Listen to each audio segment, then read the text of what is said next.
नमस्कार दोस्तों। आज हम प्रेमचंद्र जी की एक बहुत ही अच्छी कहानी बूढ़ी काकी के बारे में बताएंगे। बुढ़ापा बहुधा बचपन का पुनरागमन हुआ करता है। बूढ़ी काकी में जिह्वा स्वाद के सिवा और कोई चेष्टा शेष न थी और न अपने कष्टों की ओर आकर्षित करने का। रोने के अतिरिक्त तो कोई दूसरा सहारा ही। समस्त इंद्रियां, नेत्र, हाथ और पैर जवाब दे चुके थे। पृथ्वी पर पड़ी रहती और घर वाले कोई बात उनकी इच्छा के प्रतिकूल करते। भोजन का समय टल जाता या उसका परिमाण पूर्ण होता, अथवा बाजार से कोई वस्तु आती और न मिलती तो वे रोने लगते थे। उनका रोना सिसकना साधारण रोना न था। वे गला फाड़ फाड़ कर रोते थे। उनके पतिदेव को स्वर्ग सिधारे कालांतर हो चुका था। बेटे तरुण हो होकर चल बसे थे। अब एक भतीजे के सिवाय और कोई न था। उसी भतीजे के नाम उन्होंने अपनी सारी संपत्ति लिख दी। भतीजे ने सारी संपत्ति लिखाते समय खूब लंबे चौड़े वादे किए, किंतु वे सब वादे केवल कुली डिपो के दलालों के दिखाए हुए सब जवाब थे। यद्यपि उस संपत्ति की वार्षिक आय 150-200 रुपए से कम न थी, तथापि बूढ़ी काकी की पेट भर भोजन भी कठिनाई से मिलता था। इसमें उनके भतीजे पंडित बुद्धिराम का अपराध था अथवा उनकी अर्धांगिनी श्रीमती रूपा का। इसका निर्णय करना सहज नहीं। बुद्धिराम स्वभाव के सज्जन थे, किंतु उसी समय तक जबकि उनके कोष पर कोई आँच न आए। रूपा स्वभाव से तीव्र थी सही, पर ईश्वर से डरती थी। अतएव बूढ़ी काकी को उसकी तीव्रता उतनी न खलती थी जितनी बुद्धिराम की भलमन साहत। बुद्धिराम को कभी कभी अपने अत्याचार का खेद होता था। विचारते कि इसी संपत्ति के कारण मैं इस समय भला मानुष बना बैठा हूँ। यदि मौखिक का आश्वासन और सुखी सहानुभूति से स्थिति में सुधार हो सकता तो उन्हें कदाचित कोई आपत्ति न होती, परंतु विशेष व्यय का भय उनकी सुचेष्टा को दबाए रखता था। यहाँ तक कि यदि द्वार पर कोई भला आदमी बैठा होता और बूढ़ी काकी उस समय अपना राग अलापने लगती तो वह आग हो जाते और घर में आकर उन्हें जोर से डांटते। लड़कों को बुढ़ों से स्वाभाविक विद्वेष होता ही है, और फिर जब माता पिता का यह रंग देखते तो वे बूढ़ी काकी को और सताया करते। कोई चुटकी काट कर भागता, कोई उन पर पानी की कुल्ली कर देता। काकी चीख मार कर रोती, परंतु यह बात प्रसिद्ध थी कि वह केवल खाने के लिए रोती हैं। अतएव उनके संताप और आर्तनाद पर कोई ध्यान नहीं देता था। हाँ, काकी क्रोधातुर होकर बच्चों को गालियां देने लगती तो रूपा घटनास्थल पर आ पहुंचती। इस भय से काकी अपनी जिह्वा कृपाण का कदाचित ही प्रयोग करती थी। यद्यपि उपद्रव शांति का यह उपाय रोने से कहीं अधिक उपयुक्त था। संपूर्ण परिवार में यदि काकी से किसी को अनुराग था तो वह बुद्धिराम की छोटी लड़की लाडली थी। लाडली अपने दोनों भाइयों के भय से अपने हिस्से की मिठाई चबैना बूढ़ी काकी के पास बैठकर खाया करती थी। यहाँ उसका रक्षागार था, और यद्यपि काकी की शरण उनकी लोलुपता के कारण बहुत महंगी पड़ती थी, तथापि भाइयों के अन्याय से कहीं सुलभ थी। इसी स्वार्थानुकूलता ने उन दोनों में सहानुभूति का आरोपण कर दिया था। रात का समय था। बुद्धिराम के द्वार पर शहनाई बज रही थी और गांव के बच्चों का झुंड विस्मयपूर्ण नेत्रों से गाने का रसास्वादन कर रहा था। चारपाइयों पर मेहमान विश्राम करते हुए नाइयों से मुक्कियां लगवा रहे थे। समीप ही खड़ा हुआ भाट विरुदावली सुना रहा था और कुछ भावुक के मेहमानों की वाह वाह पर ऐसा खुश हो रहा था मानो इस वाह वाह का यथार्थ में वही अधिकारी है। तो एक अंग्रेजी पढ़े हुए नवयुवक इन व्यवहारों से उदासीन थे। वे इस गवार मंडली में बोलना अथवा सम्मिलित होना अपनी प्रतिष्ठा के प्रतिकूल समझते थे। आज बुद्धिराम के बड़े लड़के मुखराम का तिलक आया है। यह उसी का उत्सव है। घर के भीतर स्त्रियां गा रही थी और रूपा मेहमानों के लिए भोजन के प्रबंध में व्यस्त थी। भट्टियों पर कड़ाह चढ़ रहे थे। एक में पूड़ियाँ कचौड़ियाँ निकल रही थी, दूसरे में अन्य पकवान बनते थे। एक बड़े हंडे में मसालेदार तरकारी पक रही थी। घी और मसाले की क्षुधा वर्धक सुगंध चारों ओर फैली हुई थी। बूढ़ी काकी अपनी कोठरी में शोकमय विचार की भांति बैठी हुई थी। यह स्वाद मिश्रित सुगंधी उन्हें बेचैन कर रही थी। वे मन ही मन विचार कर रही थी, संभवतः मुझे पूड़ियाँ न मिलेंगी। इतनी देर हो गई, कोई भोजन लेकर नहीं आया। मालूम होता है सब भोजन कर चुके हैं, मेरे लिए कुछ न बचा। यह सब सोचकर उन्हें रोना आया, परंतु अस्कुन के भय से वह रो न सकी। आहा, कैसी सुगंधी है! अब मुझे कौन पूछता है? जब रोटियों ही के लाले पड़े हैं तब ऐसे भाग्य कहा कि भरपेट पूड़ियाँ मिले। यह विचार कर उन्हें रोना आया। कलेजे में हुक सी उठने लगी, परंतु रूपा के भय से उन्होंने फिर मौन धारण कर लिया। बूढ़ी काकी देर तक इन्हीं दुखदायक विचारों में डूबी रही। घी और मसालों की सुगंध रह रहकर मन को आपे से बाहर किए देती थी। मुंह में पानी भर भर आता था। पूड़ियों का स्वाद स्मरण करके हृदय में गुदगुदी होने लगती थी। किसे पुकारूं? आज लाडली बेटी भी नहीं आई। दोनों छोकरे सदा दिख किया करते हैं, आज उनका भी कहीं पता नहीं। कुछ मालूम तो होता कि क्या बन रहा है। बूढ़ी काकी की कल्पना में पूड़ियों की तस्वीर नाचने लगी। खूब लाल लाल, फुली फुली, नरम नरम होंगी। रूपा ने भली भांति भोजन किया होगा। कचौड़ियों में अजवाइन और इलायची की महक आ रही होगी। एक पूड़ी मिलती तो जरा हाथ में लेकर देखती। क्यों न चलकर कड़ाह के सामने ही बैठूं? पूड़ियाँ छछन कर तैयार होंगी। कड़ाह से गरम गरम निकाल कर थाल में रखी जाती होंगी। फूल हम घर में भी सूंघ सकते हैं, परंतु वाटिका में कुछ और बात होती है। इस प्रकार निर्णय करके बूढ़ी काकी उकड़ू बैठकर हाथों के बल सरकती हुई बड़ी कठिनाई से चौखट से उतरी और धीरे धीरे रेंगती हुई कड़ाह के पास आ बैठी। यहाँ आने पर उन्हें उतना ही धैर्य हुआ जितना भूखे कुत्ते को खाने वाले के सम्मुख बैठने में होता है। रूपा उस समय कार्यभार से उद्विग्न हो रही थी। कभी इस कोठे में जाती, कभी उस कोठे में, कभी कड़ाह के पास आती, कभी भंडार में जाती। किसी ने बाहर से आकर कहा, महाराज ठंडाई मांग रहे हैं। ठंडाई देने लगी। इतने में फिर किसी ने आकर कहा, भाट आया है, उसे कुछ दे दो। भाट के लिए सीधा निकाल रही थी कि एक तीसरे आदमी ने आकर पूछा, अभी भोजन तैयार होने में कितना विलंब है? जरा ढोल मजीरा उतार दो। बेचारी अकेली स्त्री दौड़ते दौड़ते व्याकुल हो रही थी, झुझलाती थी, कूदती थी, परंतु क्रोध प्रकट करने का अवसर न पाती थी।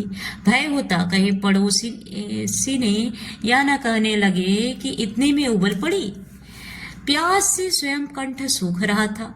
गर्मी के मारे फूकी जाती थी, परंतु इतना अवकाश भी नहीं था कि जरा पानी पी ले अथवा पंखा लेकर चले। यह भी खटका था कि जरा आंख हटी और चीजों की लूट मची। इस अवस्था में उसने बूढ़ी काकी को कड़ाह के पास बैठी देखा तो जल गई। क्रोध न रुक सका। इसका भी ध्यान न रहा कि पड़ोसी ने बैठी हुई है, मन में क्या कहेंगी। पुरुषों में लोग सुनेंगे तो क्या कहेंगे। जिस प्रकार मेढक केचुए पर झपटता है, उसी प्रकार वह बूढ़ी काकी पर झपटी और उन्हें दोनों हाथों से झटक कर बोली, ऐसे पेट में आग लगे, पेट है या भाड़? कोठरी में बैठते हुए क्या दम घुटता था? अभी मेहमानों ने नहीं खाया, भगवान को भोग नहीं लगाया, तब तक धैर्य न हो सका, आकर छाती पर सवार हो गई। जल जाए ऐसी जीव। दिन भर खाती न होती तो न जाने किसकी हाड़ी में मुंह डालती। गांव देखेगा तो कहेगा कि बुढ़िया भरपेट खाने को नहीं पाती, तभी तो इस तरह मुंह फिरती है। डायन न मरे न माचा छोड़े, नाम बेचने पर लगी है, नाक कटवा कर दम लेगी, इतना ठूसती है, न जाने कहाँ भस्म हो जाता है। भला चाहती हो तो जाकर कोठरी में बैठो, जब घर के लोग खाने लगेंगे तब तुम्हें भी मिलेगा। तुम कोई देवी नहीं हो कि चाहे किसी के मुंह में पानी न जाए परंतु तुम्हारी पूजा पहले ही हो जाए। बूढ़ी काकी ने सिर उठाया, न रोई न बोली, चुपचाप रेंगती हुई अपनी कोठरी में चली गई। आवाज ऐसी कठोर थी कि हृदय और मस्तिष्क की संपूर्ण शक्तियां, संपूर्ण विचार और संपूर्ण भार उसी ओर आकर्षित हो गए थे। नदी में जब कगार का कोई वृहद खंड कटकर गिरता है तो आसपास का जल समूह चारों ओर उसी स्थान को पूरा करने के लिए दौड़ता है। भोजन तैयार हो गया है, आंगन में पत्तले पड़ गई, मेहमान खाने लगे। स्त्रियों ने जेवनार गीत गाना आरंभ कर दिया। मेहमानों के नाई और सेवक गण भी उसी मंडली के साथ किंतु कुछ हटकर भोजन करने बैठे थे, परंतु सभ्यता अनुसार जब तक सबके सब खा न चुके कोई उठ नहीं सकता था। तो एक मेहमान जो कुछ पढ़े लिखे सेवकों के दीर्घाहार पर झुझला रहे थे, वे इस बंधन को व्यर्थ और बेसिर पैर की बात समझते थे। बूढ़ी काकी अपनी कोठरी में जाकर पश्चाताप कर रही थी कि मैं कहाँ से कहाँ गई। उन्हें रूपा पर क्रोध नहीं था, अपनी जल्दबाजी पर दुख था। सच ही तो है, जब तक मेहमान लोग भोजन कर न चुकेंगे घर वाले कैसे खाएंगे। मुझसे इतनी देर भी न रहा गया, सबके सामने पानी उतर गया। अब जब तक कोई बुलाने न आएगा न जाऊंगी। मन ही मन इसी प्रकार का विचार कर वह बुलाने की प्रतीक्षा करने लगी, परंतु घी की रुचिकर सुबास बड़ी धैर्य परीक्षक प्रतीत हो रही थी। उन्हें एक एक पल एक एक युग के समान मालूम होता था। अब पतले बिछ गई होंगी, अब मेहमान आ गए होंगे, लोग हाथ पैर धो रहे हैं, नाई पानी दे रहा है, मालूम होता है लोग खाने बैठ गए, जेवनार गाया जा रहा है। यह विचार कर वह मन को बहलाने के लिए लेट गई। धीरे धीरे एक गीत गुनगुनाने लगी। उन्हें मालूम हुआ कि मुझे गाते देर हो गई। क्या इतनी देर तक लोग भोजन कर ही रहे होंगे? किसी की आवाज नहीं सुनाई देती। अवश्य लोग खा पी कर चले गए, मुझे कोई बुलाने नहीं आया। रूपा चिढ़ गई है, क्या जाने न बुलाए। सोचती हो कि आप ही आवेंगी, वह कोई मेहमान तो नहीं जो उन्हें बुलाऊं। बूढ़ी काकी चलने के लिए तैयार हुई। यहाँ विश्वास कि 1 मिनट में पूड़ियाँ और मसालेदार तरकारियां सामने आएंगी। उनकी स्वादेंद्रियों को गुदगुदाने लगा। उन्होंने मन में तरह तरह के मंसूबे बांधे। पहले तरकारी से पूड़ियाँ खाऊंगी, फिर दही और शक्कर से। कचौरियाँ रायते के साथ मजेदार मालूम होंगी। चाहे कोई बुरा माने चाहे भला, मैं तो मांग मांग कर खाऊंगी।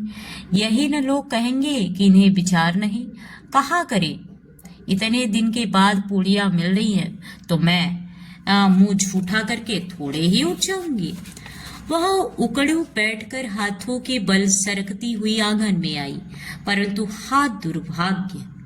अभिलाषा ने अपने पुराने स्वभाव के अनुसार समय की मिथ्या कल्पना की थी। मेहमान मंडली अभी बैठी हुई थी। कोई खाकर उंगलियां चाटता था, कोई तिरछे नेत्रों से देखता था कि और लोग अभी खा रहे हैं या नहीं। कोई चिंता में था कि पत्तल पर पूड़ियां छूटी जाती हैं, किसी तरह इन्हें भीतर रख लेता।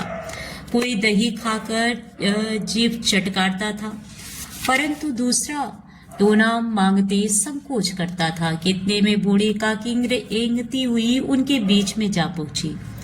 कई आदमी चौंक कर उठ खड़े हुए, पुकारने लगे, अरे यह बुढ़िया कौन है? यहाँ कहाँ से आ गई? देखो किसी को छू न दे। पंडित बुद्धिराम काकी को देखते ही क्रोध से तिल मिला गए। पूड़ियों का थाल लिए खड़े थे। थाल को जमीन पर पटक दिया। और जिस प्रकार निर्दयी महाजन अपने किसी बेईमान और भगोड़े कर्जदार को देखते ही झपट कर उसका टेंटुआ पकड़ लेता है, उसी तरह लपक कर उन्होंने काकी के दोनों हाथ पकड़े और घसीटते हुए लाकर उन्हें अंधेरी कोठरी में धम से पटक दिया। आशा रूपी वाटिका लू के एक झोंके में नष्ट विनष्ट हो गई। मेहमानों ने भोजन किया, घर वालों ने भोजन किया, बाजे वाले, धोबी, चमार भी भोजन कर चुके, परंतु बूढ़ी काकी को किसी ने न पूछा। बुद्धिराम और रूपा दोनों ही बूढ़ी काकी को उनकी निर्लज्जता के लिए दंड देने का निश्चय कर चुके थे। उनके बुढ़ापे पर, दीनता पर, हद ज्ञान पर किसी को करुणा न आई थी। अकेले लाडली उनके लिए कूढ़ रही थी। लाडली को काकी से अत्यंत प्रेम था। बेचारी भोली लड़की थी। बाल विनोद और चंचलता की उसमें गंध तक न थी। दोनों बार जब उसके माता पिता ने काकी को निर्दयता से घसीटा तो लाडली का हृदय ईंट कर रह गया। वह झुंझला रही थी कि यह लोग काकी को क्यों बहुत सी पूड़ियां नहीं दे देते। क्या मेहमान सबके सब खा जाएंगे? और यदि काकी ने मेहमानों के पहले खा लिया तो क्या बिगड़ जाएगा? वह काकी के पास जाकर उन्हें धैर्य देना चाहती थी, परंतु माता के भय से न जा पाती थी। उसने अपने हिस्से की पूड़ियां बिल्कुल न खाई थी। अपने गुड़ियों की पिटारी में बंद कर रखी थी। उन पूड़ियों को काकी के पास ले जाना चाहती थी। उसका हृदय अधीर हो रहा था। बूढ़ी काकी मेरी बात सुनते ही उठ बैठेंगी, पूड़ियां देखकर कैसी प्रसन्न होंगी, मुझे खूब प्यार करेंगी। रात को 11 बज गए थे। रूपा आंगन में पड़ी सो रही थी। लाडली की आंखों में नींद न आती थी। काकी को पूड़ियां खिलाने की खुशी उसे सोने न देती थी। उसने गुड़ियों की पिटारी सामने ही रखी थी। जब विश्वास हो गया कि अम्मा सो रही हैं तो वह चुपकी से उठी और विचारने लगी, कैसे चलूं? चारों ओर अंधेरा था। केवल चूल्हों में आग चमक रही थी और चूल्हे के पास एक कुत्ता लेटा हुआ था। लाडली की दृष्टि द्वार के सामने वाले नीम की ओर गई। उसे मालूम हुआ कि उस पर हनुमान जी बैठे हुए हैं। उनकी पूंछ, उनकी गदा सब स्पष्ट दिखाई दे रही है। मारे भय के उसने आंखें बंद कर ली। इतने में कुत्ता उठ बैठा। लाडली को ढाढ़स हुआ।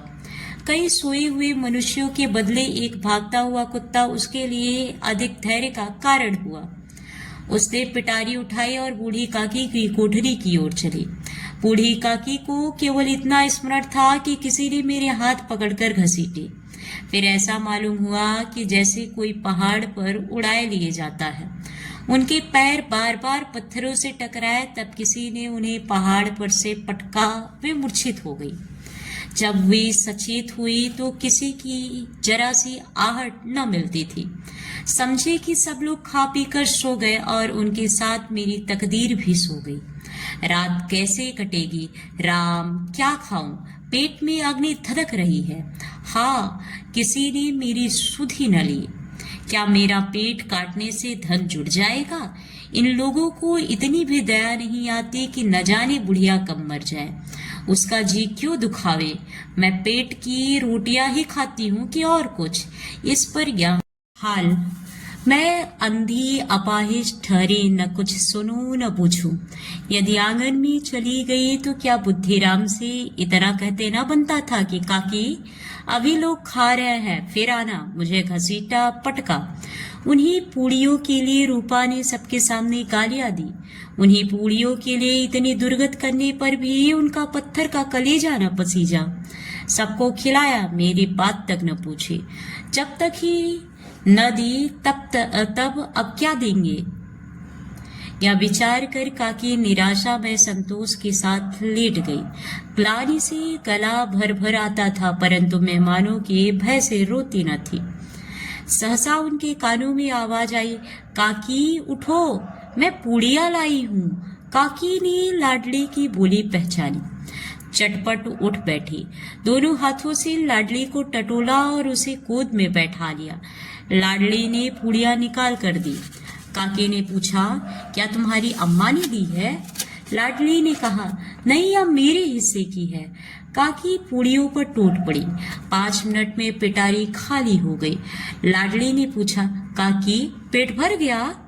जैसे थोड़ी सी वर्षा ठंडक के स्थान पर और भी गर्मी पैदा कर देती है, उसी भांति इन थोड़ी पूड़ियों ने काकी की क्षुधा और इच्छा को और उत्तेजित कर दिया था। बोली, नहीं बेटी, जाकर अम्मा से और मांग लाओ। लाडली ने कहा, अम्मा सोती है, जगाऊंगी तो मारेंगी। काकी ने पिटारी को फिर टटोला। उसमें कुछ खुरचन गिरे थे, उन्हें निकालकर वे खा गई। बार बार होठ चाटती थी, चटखारे भरती थी। हृदय महसूस रहा था कि और पुड़िया कैसे पाऊं। संतोष सेतु जब टूट जाता है तब इच्छा का बहाव अपरिमित हो जाता है। मद वालों को मद का स्मरण करना उन्हें मदांध बनाता है। काकी का अधीर मन इच्छा के प्रबल प्रवाह में बह गया। उचित और अनुचित का विचार जाता रहा। वे कुछ देर तक उस इच्छा को रोकती रही। सहसा लाडली से बोली, मेरा हाथ पकड़कर वहां ले चलो जहां मेहमानों ने बैठकर भोजन किया है। लाडली उनका अभिप्राय समझ न सकी। उसने काकी का हाथ पकड़ा और ले जाकर छोटे पत्तलों के पास बैठा दिया। दीन क्षुधातुर हतज्ञान बूढ़िया पत्तलों से पूड़ियों के टुकड़े चूर चूर कर भक्षण करने लगी। ओह, दही कितना स्वादिष्ट था, कचौड़ियाँ कितनी सलोनी, खस्ता कितने सुकोमल। काकी बुद्धिहीन होते हुए भी इतना जानती थी कि मैं वह काम कर रही हूँ जो मुझे कदापि न करना चाहिए।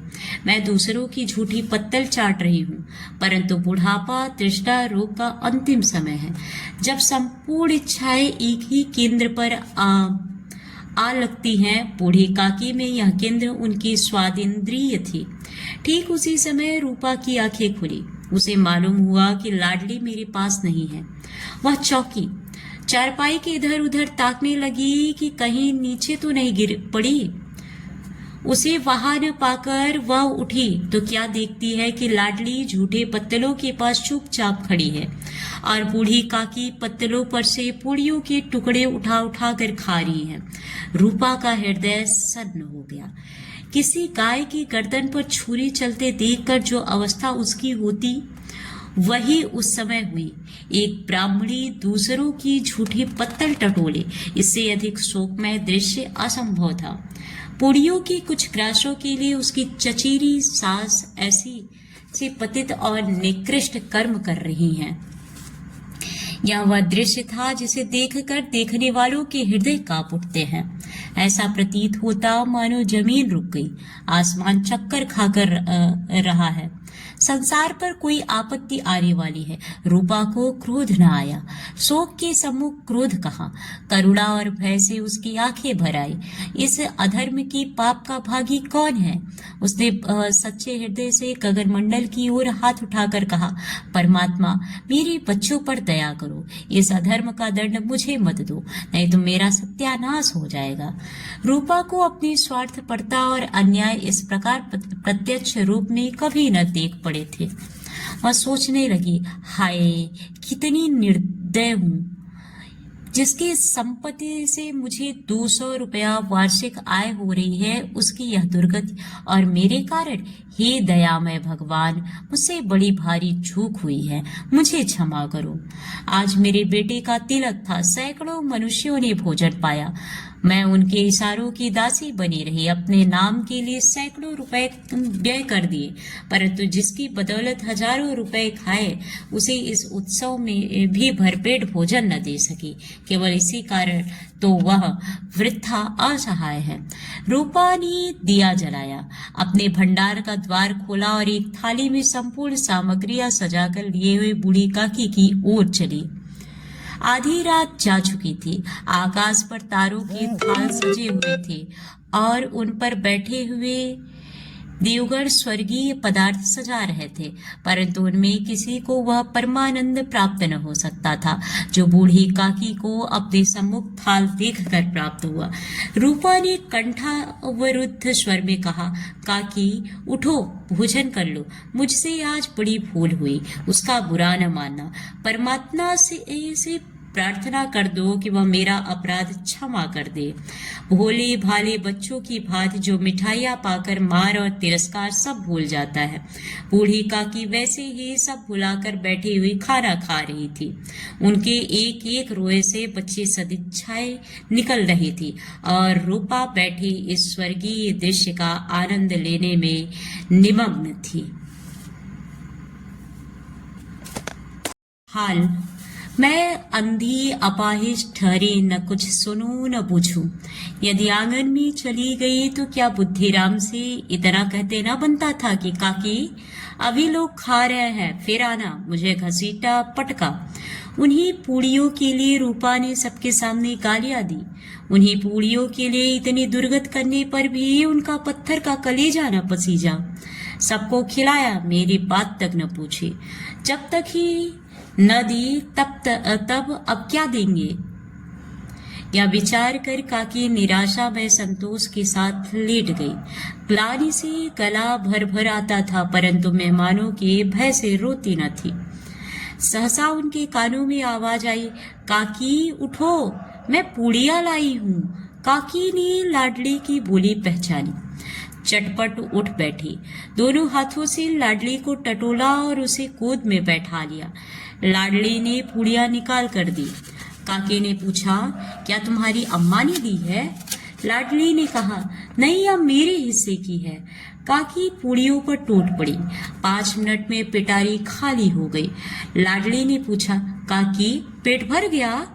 जैसे थोड़ी सी वर्षा ठंडक के स्थान पर और भी गर्मी पैदा कर देती है, उसी भांति इन थोड़ी पूड़ियों ने काकी की क्षुधा और इच्छा को और उत्तेजित कर दिया था।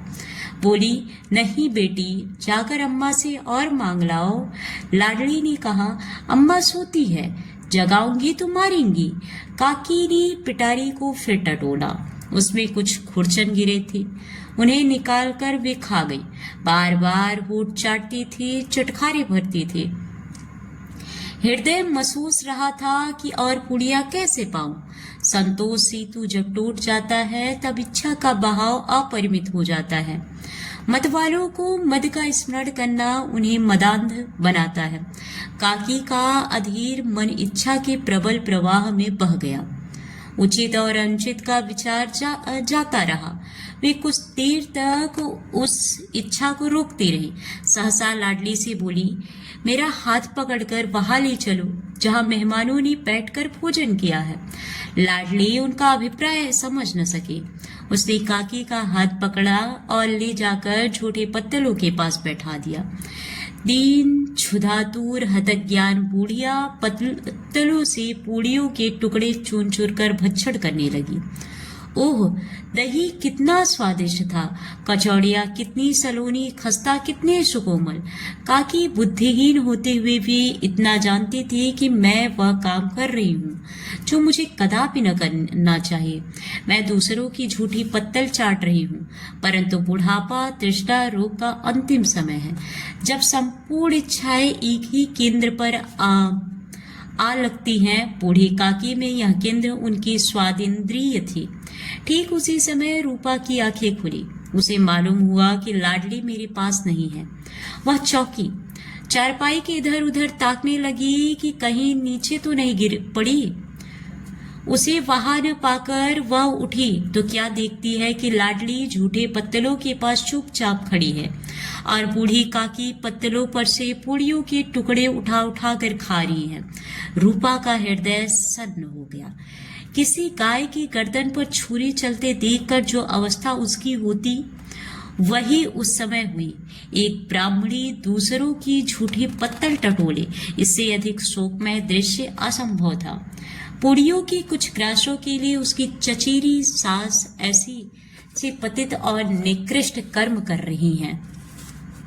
यह वह दृश्य था जिसे देखकर देखने वालों के हृदय कांप उठते हैं। ऐसा प्रतीत होता मानो जमीन रुक गई, आसमान चक्कर खाकर रहा है, संसार पर कोई आपत्ति आने वाली है। रूपा को क्रोध न आया, शोक के सम्मुख क्रोध कहाँ, करुणा और भय से उसकी आंखें भर आई। इस अधर्म की पाप का भागी कौन है?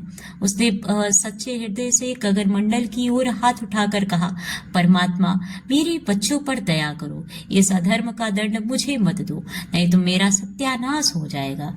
रूपा को अपनी स्वार्थपरता और अन्याय इस प्रकार प्रत्यक्ष रूप में कभी न देख पड़े थे। वह सोचने लगी, हाय कितनी निर्दय हूं, जिसकी संपत्ति से मुझे 200 रुपया वार्षिक आय हो रही है, उसकी यह दुर्गति और मेरे कारण। हे दयामय भगवान, मुझसे बड़ी भारी चूक हुई है, मुझे क्षमा करो। आज मेरे बेटे का तिलक था, सैकड़ों मनुष्यों ने भोजन पाया, मैं उनके इशारों की दासी बनी रही, अपने नाम के लिए सैकड़ों रुपए व्यय कर दिए, परंतु जिसकी बदौलत हजारों रुपए खाए, उसे इस उत्सव में भी भरपेट भोजन न दे सकी, केवल इसी कारण तो वह वृथा असहाय है। रूपा ने दिया जलाया, अपने भंडार का द्वार खोला और एक थाली में संपूर्ण सामग्रियां सजाकर लिए हुए बूढ़ी काकी की ओर चली। आधी रात जा चुकी थी, आकाश पर तारों के थाल सजे हुए थे और उन पर बैठे हुए देवगण स्वर्गीय पदार्थ सजा रहे थे, परंतु उनमें किसी को वह परमानंद प्राप्त न हो सकता था जो बूढ़ी काकी को अपने सम्मुख थाल देखकर प्राप्त हुआ। रूपा ने कंठावरुद्ध स्वर में कहा, काकी उठो, भोजन कर लो, मुझसे आज बड़ी भूल हुई, उसका बुरा न मानना। परमात्मा से प्रार्थना कर दो कि वह मेरा अपराध क्षमा कर दे। भोले भाले बच्चों की भांति जो मिठाइयाँ पाकर मार और तिरस्कार सब भूल जाता है, बूढ़ी काकी वैसे ही सब भुलाकर बैठी हुई खाना खा रही थी। उनके एक एक रोए से बच्ची सदिच्छाएं निकल रही थी और रूपा बैठी इस स्वर्गीय दृश्य का आनंद लेने में निमग्न थी।